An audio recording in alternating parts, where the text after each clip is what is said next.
할렐루야. 6월 21일이죠. 토요일. 우리 아침 말씀 같이 함께 나누도록 하겠습니다. 우리 기도하고 시작하겠습니다. 사랑과 은혜가 풍성하신 하나님 아버지 은혜를 감사합니다. 오늘도 이렇게 토요일을 맞이하 또 아침을 또 이렇게 말씀으로 시작하는 귀한 은혜 주시니 감사합니다. 오늘도 시편의 말씀을 통해서 주님의 세밀한 음성을 듣게 하시고 우리의 마음과 우리의 생각이 주께로 집중되고 연락될 수 있는 귀한 시간 될 수 있도록 주님 역사하여 주시옵소서. 하나님께서 함께 하실 것을 믿사오며 이 모든 말씀 예수님의 이름으로 기도합니다. 아멘. 네, 오늘 함께 나눌 말씀은 시편 78편 9절에서부터 우리 31절까지의 말씀입니다. 9절에서부터 31절까지인데요. 좀 길기 때문에 일단 9절에서부터 19절까지만 묵상하고 그 뒤에 부분들은 계속 같이 해서 나누면 좋을 것 같습니다. 네, 제가 봉독해 드리겠습니다. 에브라임 자손은 무기를 갖추며 활을 가졌으나 전쟁의 날에 물러갔도다. 그들이 하나님의 언약을 지키지 아니하고 그의 율법 준행을 거절하며 여호와께서 행하신 것과 그들에게 보이신 그의 기이한 일을 잊었도다. 옛적에 하나님이 애굽 땅의 소한들에서 기이한 일을 그들의 조상들의 목전에서 행하셨을 때 그가 바다를 갈라 물을 무더기같이 서게 하시고 그들을 지나가게 하셨으며 낮에는 구름으로 밤에는 불빛으로 인도하셨으며 광야에서는 반석을 쪼개시고 매우 깊은 곳에서 나오는 물처럼 흡족하게 마시게 하셨으며 또 바위에서 시내를 내사 물이 강같이 흐르게 하셨으나 그들은 계속해서 하나님께 범죄하며 메마른 땅에서 지존자를 배반하였도다.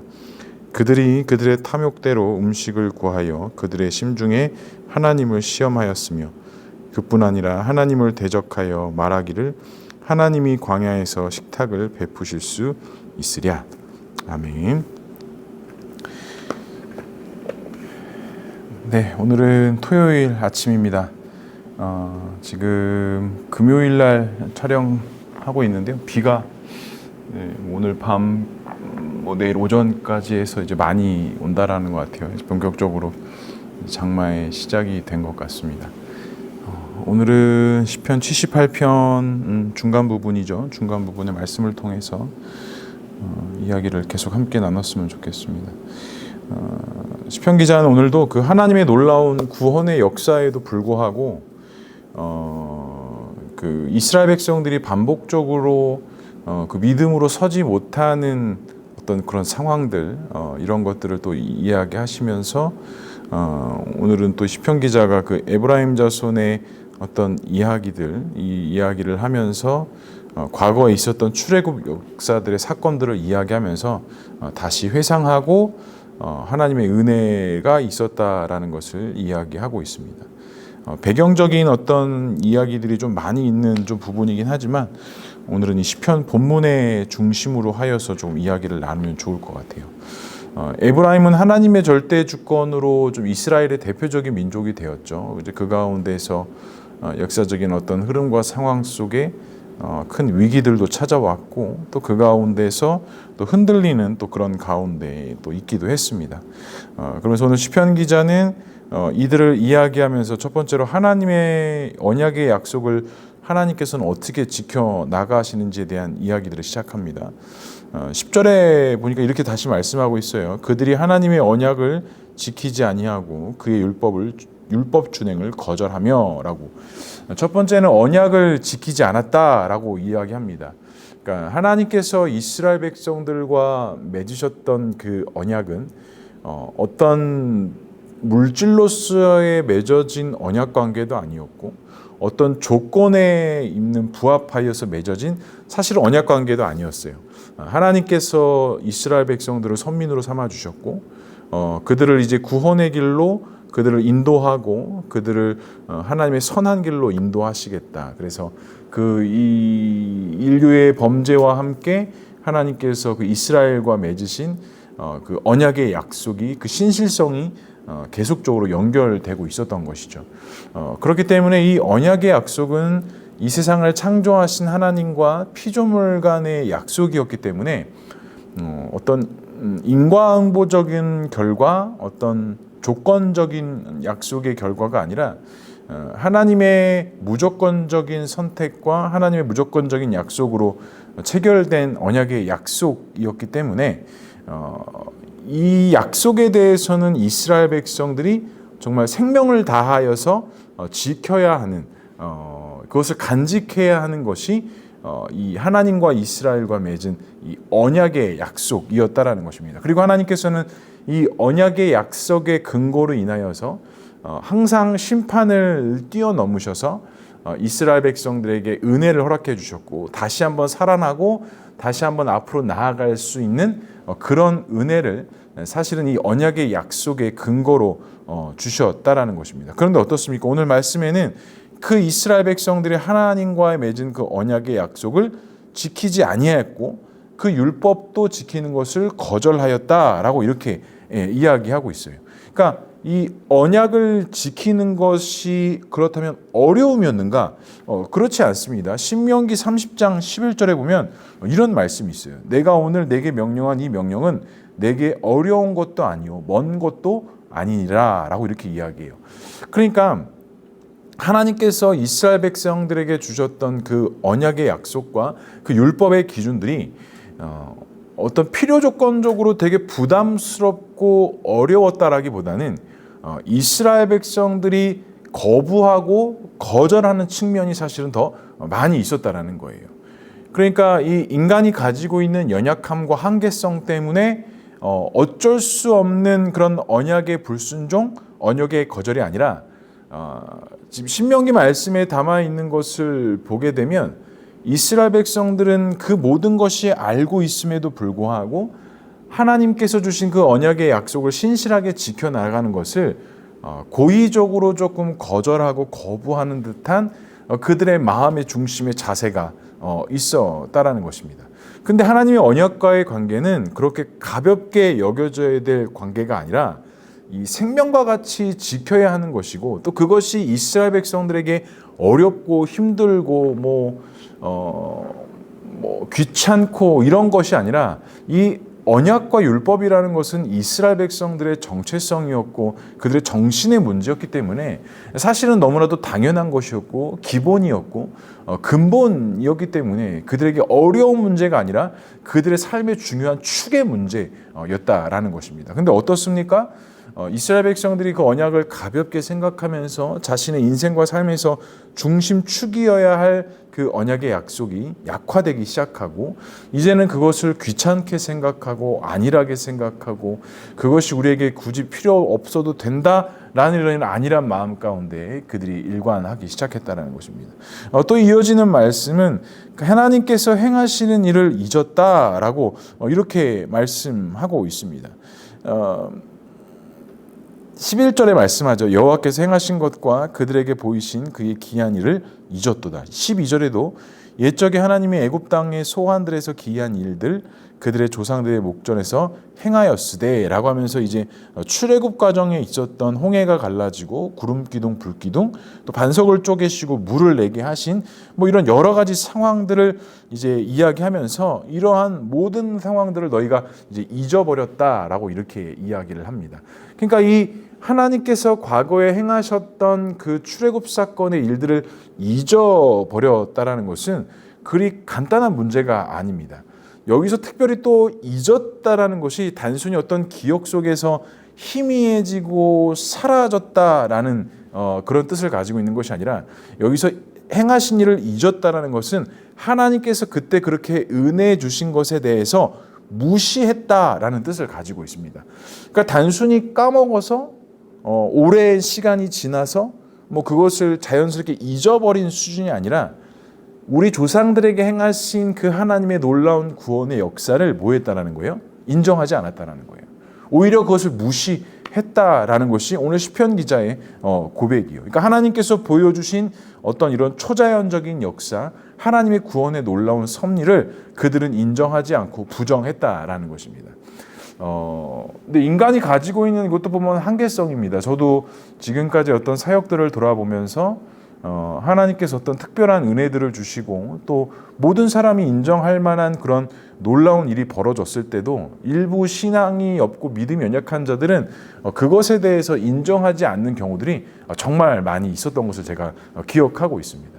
그러니까 단순히 잊은 것과 단순히 그것을 무시하는 건 천지 차이라는 것이죠. 그런데 어떻습니까? 지금 이스라엘 백성들, 그 후손들이, 에브라임 자손들이 하나님께서 우리 조상들에게 행하셨던 그 놀라운 신비로운 일들을 무시했다라는 거예요. 결국 무시했다라는 것은 그것에 대한 믿음 없음이 있었다라는 것입니다. 결국에는 그 믿음 없음이 하나님과의 그 맺은 언약의 약속이 그 조상들에게는 해당될지 모르나 우리에게는 해당되지 않습니다라는 이런 불신앙적인 태도를 그들이 가지고 있었다라는 것입니다. 사랑하는 성도 여러분, 우리도 이런 좀 불신앙적인 태도를 가질 때가 있습니다. 하나님께서 하시는 역사와 일에 대해서 우리가 제한하고 축소하고 우리가 어떻게 보면 인간의 합리성에 대한 것들이 더 발달되면서 하나님께서 신비롭게 역사하시는 그런 부분들을 오히려 축소시키고 그것들을 약화시키면서 그것을 잊는 것이 아니라 무시하게 되는 그런 일들이 사실 많이 있다는 거죠. 그러니까 하나님께서 행하시는 초자연적인 역사들을 맹신하면 안 되지만 또 그것들에 대해서 무시하거나 인정하지 않거나 그런 불신앙적인 태도를 또 취해서도 안 된다는 것이죠. 하나님께서 행하시는 일들은 분명히 하나님께서 행하신다라는 것입니다. 내가 혹시 하나님의 은혜를 바라보며 혹시 오늘 이 시편 기자의 고백처럼 무시하거나 거절하거나 불신앙적인 태도를 취하고 있는 부분은 어떤 부분들이 있으십니까? 간절히 바라기는 그 하나님을 향한 온전한 믿음의 소망과 고백이 우리 안에서 참되게 빛날 수 있기를 주님의 이름으로 간절히 축복합니다. 그래서 우리의 모든 믿음의 삶과 방향이 하나님께 연락되고 하나님께 고백되어지는 그런 온전한 믿음 될 수 있기를 주님의 이름으로 간절히 축복합니다. 두 번째로 하나님을 대적하지 말아야 하는 이유가 무엇일까요? 우리 19절의 말씀을 함께 읽어보겠습니다. 그뿐 아니라 하나님을 대적하여 말하기를 하나님이 광야에서 식탁을 베푸실 수 있으랴 라고 이렇게 말씀합니다. 그러니까 지금 이 이스라엘 백성들이 시편의 기자가 이 불신앙적인 태도, 그러니까 인정하지 않는 태도가 결국에는 이 이스라엘 백성들이 마음의 불신앙, 그 마음의 불신앙은 결국에는 이 말로 범하게 되는 그런 실수를 범하게 된다라고 해요. 그래서 18절에 이렇게 말씀합니다. 그들이 그들의 탐욕대로 음식을 구하여 그들의 심중에 하나님을 시험하였으며 라고 이렇게 이야기해요. 그러니까 그 심중에 하나님을 시험하였다라는 것은 그 원문에 가까운 그 해석은 이스라엘이 말로 범죄하였다라는 거예요. 그러니까 하나님께서 그 놀라운 역사들을 베풀어 주셨음에도 불구하고 그것들을 인정하고 받아들이지 않으면 결국엔 우리는 입술로 범죄하는 것까지 연결될 수밖에 없다라는 것. 그래서 마음의 범죄함이 결국 말로 이어지고 말로 범죄하는 것은 결국에는 하나님을 시험하게 되고 하나님을 대적하게 되는 그런 일들까지 연결되어 줄 수밖에 없게 된다라는 거예요.